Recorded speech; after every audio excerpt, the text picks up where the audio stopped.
Hey guys, and welcome to part 2 of Let's Play Spider-Man Web of Shadows for the DS. In the last part we started our adventure and did some other stuff as well, and this time we're going to do some more stuff.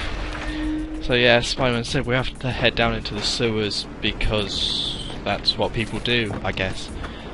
I do like how they just kind of skipped over that. It's like, yeah, we need him to go to the sewers. Anyone got any reasons that he could be going to a sewer? And no one apparently did have any ideas. So yeah, I don't know how much this is actually based off the console version, but I've got a feeling that you don't just go into the sewers for no reason in the console version. Or it seems like you might go in the sewers in the console version. It's just, there's a reason for it. With this, it's now just Spider-Man's bored. So this is what he does. So yeah, this fight is kind of tricky. Well, I would say it's the first kind of fight that will probably give you some trouble. Although it depends how well you did in the first boss. Because this one, you don't do a lot of damage to these guys. And the spawning on here can be a bit random. Yeah, because you have to fight a certain amount of enemies, but the order they actually show up is pretty much completely random.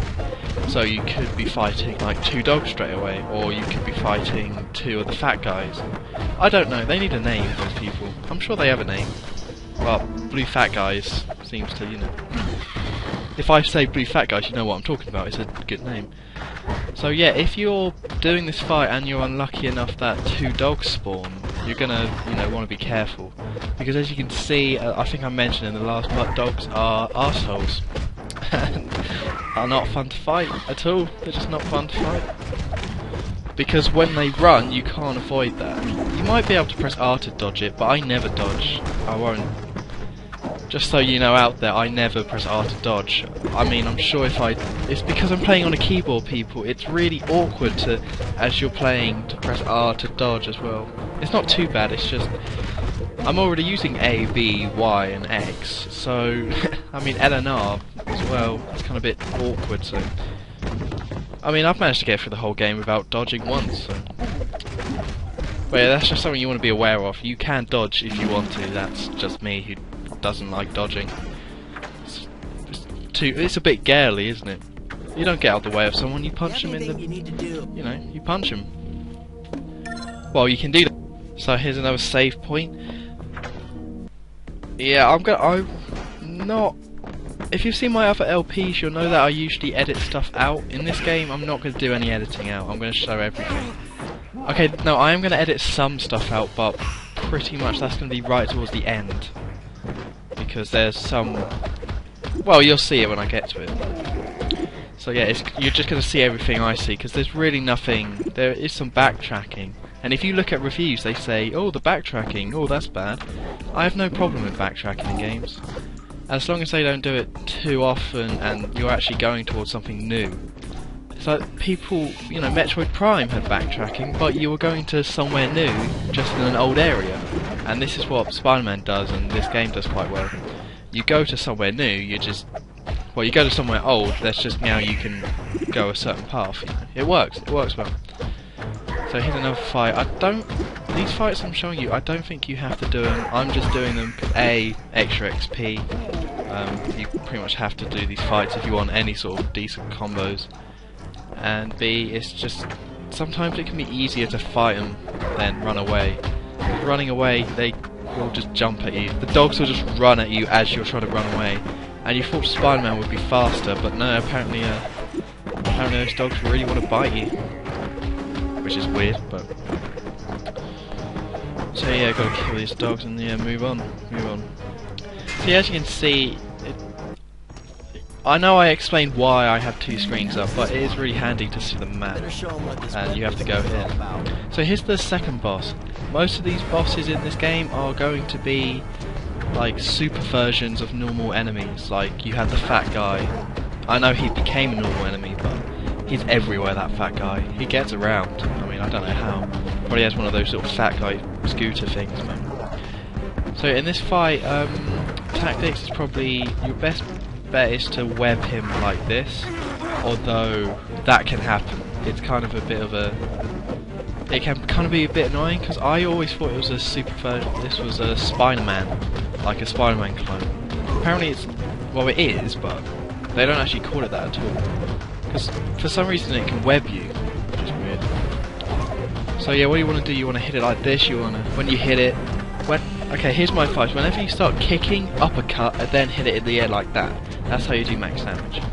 But if you want an easy way to do damage, what you can do is just swing through the air, and if Spider-Man's legs hits it, then you're golden. One thing to look out for, like you just saw there, don't get too close when it goes down, because there's like a 50-50 chance it's just gonna kick you in the face, pretty much. Yeah, really not too hard. You know, you got life orbs, so I'm going to explain life orbs when I actually do die. So, in case you're wondering what the hell those blue things are, I will get to. Still no venom. And yeah, that's like the second time we had to do that little A pull thing, which is the most useless ability. I don't know why they bother doing that. It's like there's no... you use it about 4 times throughout the whole game, and that's it. And I don't know why Spider-Man can't just punch upwards. I mean, that's a solution, right? I mean, right? Yeah, one thing I am going to explain about that mini-map, as you can see there's a ×2 in the bottom right. So what you can do, you can change it to ×1, ×2, ×3. So once you find a mini-map token in the area, you can then... yeah, you can actually zoom in and see exactly where Spider-Man is in each room and where he's going, so... which can kind of be handy if you're trying to find a certain entrance, especially later on in the game. Alright, Venom? I just want to talk and maybe punch you and kick you just a little. Poor Venom. Yeah, there's Venom. I have no idea why Venom doesn't stop. You'll see later on in the game that it makes logical sense that Venom would actually talk to Spider-Man in this game. I'm not going to say why, I don't want to spoil the story, it's not really a complex story. I mean, if you bought the DS version thinking, I can't wait for the story's going to be really good and interesting, you come to the wrong place. That's not what DS games are usually about. Oh, I know there's story games on DS, don't comment saying, there's loads of games. There's Phoenix Wright and all that. Yeah, I'm going to stop. I won't be doing this as much as videos go by. Early on, you're kind of like, yeah, Spider-Man, yeah, let's do it, let's get some XP, and you'll pretty much fight every enemy you see, or at least I did. That gets boring very quickly. I won't lie. You kind of get sick of just fighting these enemies. Not because like I said, I like the combat. I think the combat's good, but it's just fighting little enemies later on gets really boring. You know, when you're just trying to get to the next boss battle or the next area, you just don't bother doing it. You just think, screw it, I don't want to... Sure, punching a dog in the mouth sounds fun now, but... yeah, there's another collectible. You kind of get them pretty quick at the beginning. And if you miss that collectible, you can actually go through... there's that red wall that you saw. We were actually the other side of that wall before. And you can destroy that wall later on in the game, so... the chances are you're going to come through here later on in the game with that ability to destroy the wall, so don't worry if you miss it.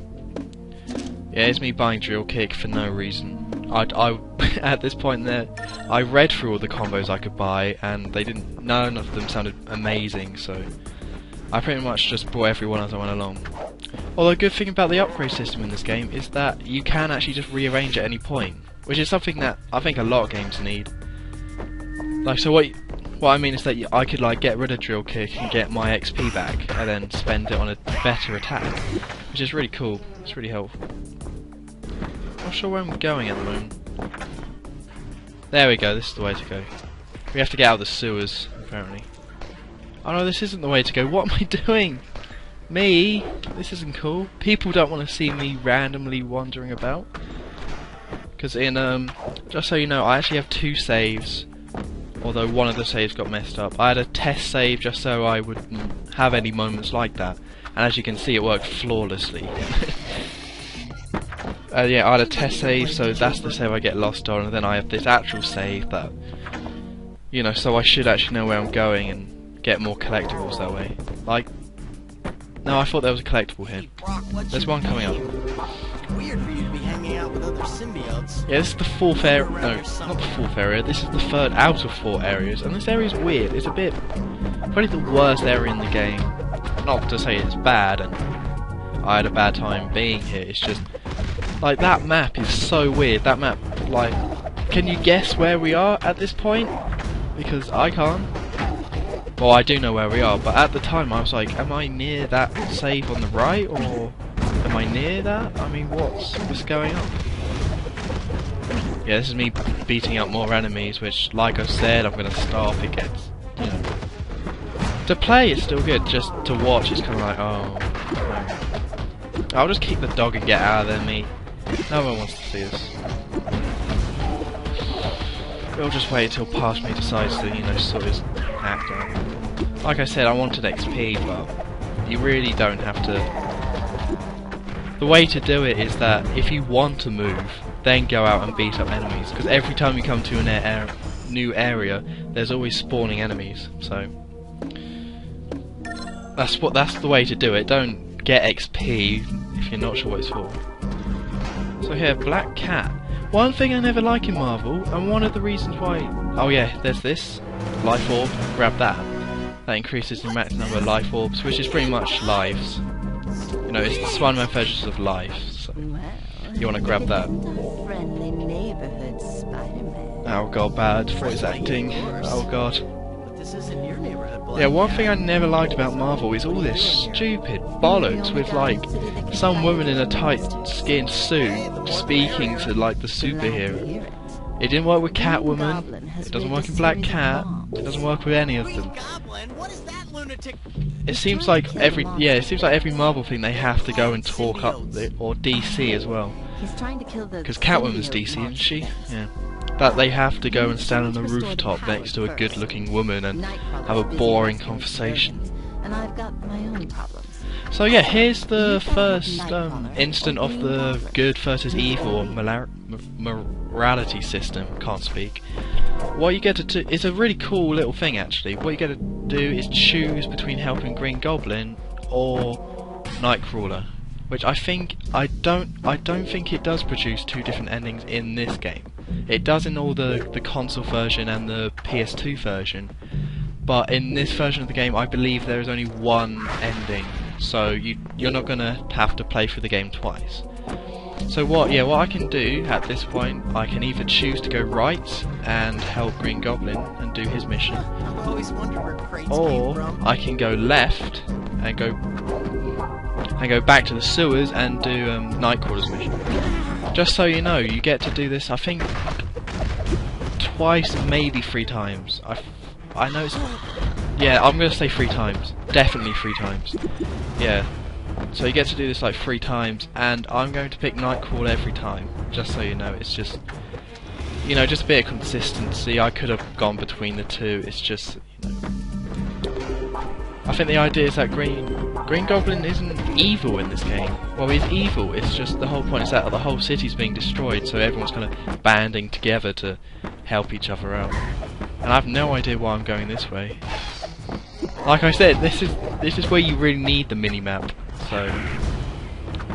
Come on, where am I going? It looks like I'm actually going to help out Green Goblin, but I know I don't. But for some reason I'm just heading that direction. Oh god, these green enemies. I'm gonna get into them in another part, but god, they are the most annoying enemies in like the whole game. They're terrible, they're just so annoying. I think I'm going this way because... No. Yeah, I got a bit lost, I won't lie. Like I said, the mini-map's a bit confusing. Oh, wait a second. I think I know what I'm doing. God, do I actually know what I'm doing? Jesus, that's not right. That's not my style. Yeah, I should really stop fighting the enemies. It's not, it's... You know. I do it because it's pretty fun at the time. I'll see what I can do. I'm going to check out later videos and see what I can do about, you know, editing out these fights. I know I said earlier I won't edit them out, but if they're going to be like all the time and nothing relevant. But anyway, this is the end of the second part, so I hope you enjoyed it and I hope you tune in for the third part. Goodbye.